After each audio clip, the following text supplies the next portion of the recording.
हम लोग आरंभ कर देंगे। लक्ष्य 2025 में 200 से 25 ज्यादा सीटें जीतने का है और ये विश्वास हम लोग का उपचुनाव से आता है।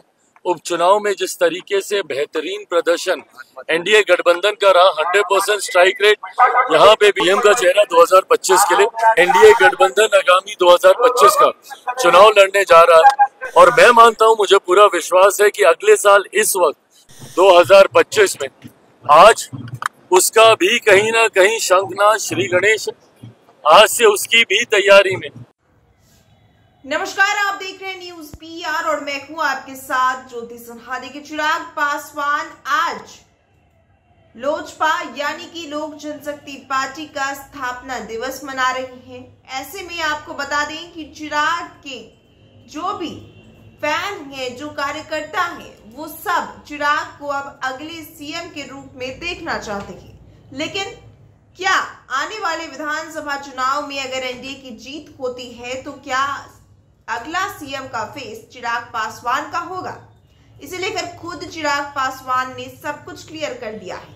चिराग पासवान ने पहले ही बता दिया है कि कार्यकर्ताओं की जो सोच है उस पर एनडीए का क्या प्लान है, एनडीए ने इसे लेकर क्या तैयारी पहले से कर रखी है।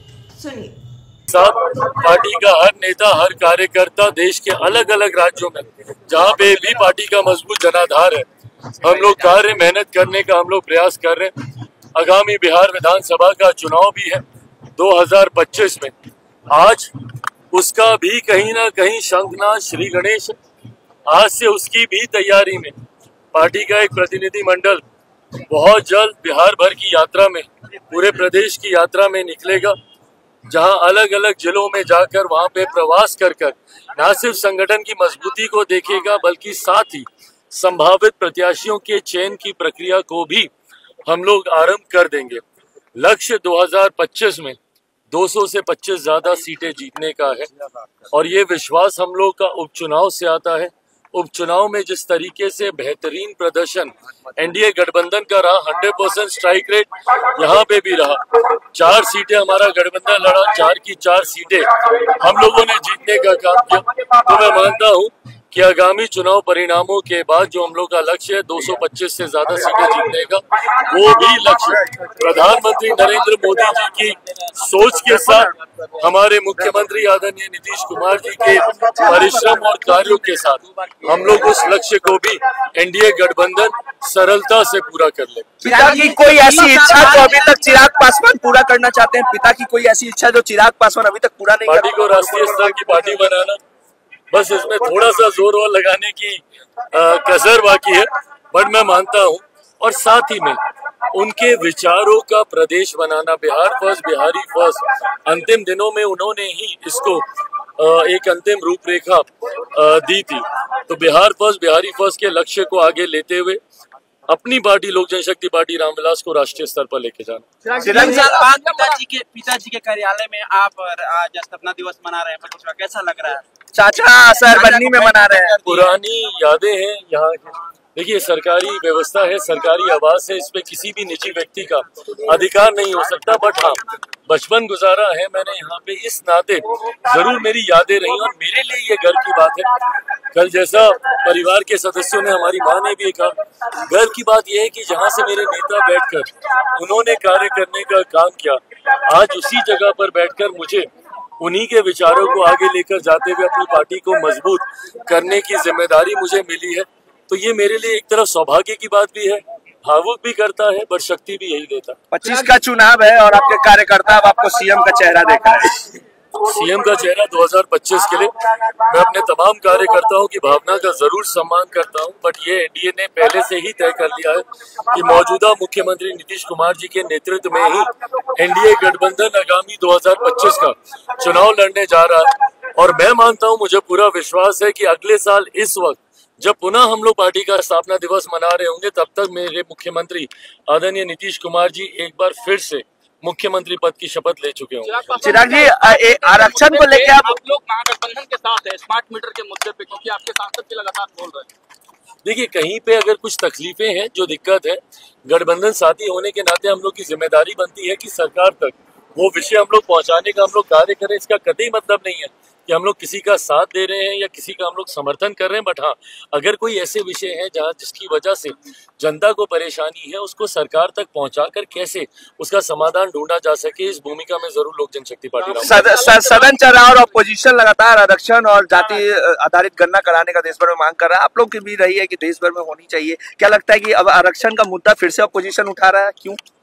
ऑपोजिशन ने इस मुद्दे को हर स्वरूप में उठाने का प्रयास किया, कभी आरक्षण के दायरे को बढ़ाने को लेकर, कभी डराने को लेकर कि आरक्षण समाप्त कर दिया जाएगा। इनकी राजनीति इसके आसपास घूमती रही है। तकलीफ तब होती है कि जब आप सत्ता में आते हैं तो आपके विषय, आपके मुद्दे बदल जाते हैं। जब ये लोग सरकार में आते हैं, केंद्र सरकार में लंबे समय तक राजद रही, उस वक्त इनके समर्थन वाली सरकार थी, क्यों नहीं बिहार को उस वक्त विशेष राज्य का दर्जा दिलवा दिया गया? क्यों नहीं उस वक्त इन लोगों ने जातीय जनगणना करा ली? आज जिस तरीके से कांग्रेस पार्टी, राहुल जी बार बार घूम घूम कर देश भर में बोलते हैं कि भाई जातीय आधारित जनगणना होनी चाहिए, तो केंद्र में लंबे समय तक तो आप ही की सरकार थी ना।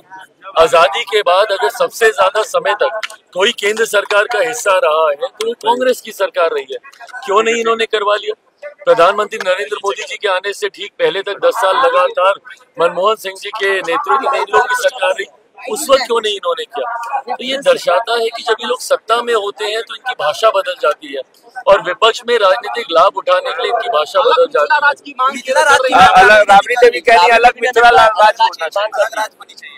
मेरी लड़ाई बिहार फर्स्ट, बिहारी फर्स्ट की है, जिसमें बिहारियों को एकजुट कर, और जब तक हम लोग एक हैं, ये हम लोग की ताकत है। जो हमारे प्रधानमंत्री कहते हैं एक हैं तो सेफ है।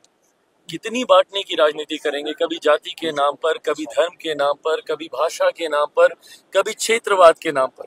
ये लोग सिर्फ बांट बांट कर अभी तक अपनी राजनीतिक लाभ ये लोग उठाते रहे हैं। जनता के हितों की चिंता कभी करने का काम इन लोगों ने नहीं किया।